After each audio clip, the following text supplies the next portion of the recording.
सुषमा अंधारेंनी एक Facebook post केली आहे सकाळी की पुण्याचा हा गणेशोत्सव नसून पुणितोत्सव बालमहोत्सव झालेला आहे.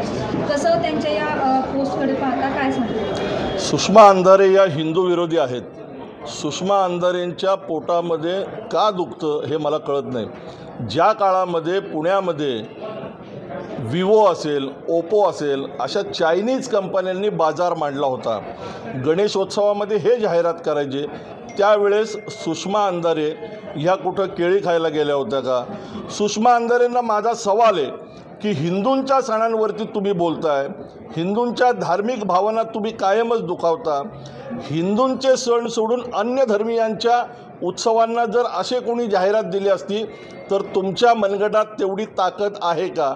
तुम्ही ज्या पक्षाचं नेतृत्व करता त्या उद्धव बाळासाहेब ठाकरेंना पण माझा सवाल आहे की अशा पद्धतीने चुकीच्या या पुण्याच्या गणेशोत्सवाची एक परंपरा आहे आणि पुनीत बालन यांनी मला असं वाटतं की जाहिरातीच्या स्वरूपात आज ते या मंडळांना मदत करतायत, उद्या अन्य कोणी या विषयामध्ये मदत करेल. जिहाद्यांना रसद पुरवणारे, ख्रिस्ती मिशनऱ्यांना रसद पुरवणारे याच्यावरती तुम्ही भाष्य करणार का नाही? पुण्याचा गणेशोत्सव ही आमची परंपरा आहे, तो टिकला पाहिजे, समाज एकत्र आला पाहिजे, कार्यकर्ते संघटित झाले पाहिजे आणि धर्म टिकला पाहिजे. याकरता आम्हाला जे मदत करतील त्यांची मदत ही मंडळं स्वीकारतात. या विषयावरती तुम्ही भाष्य करण्याचा तुम्हाला अधिकार नाही.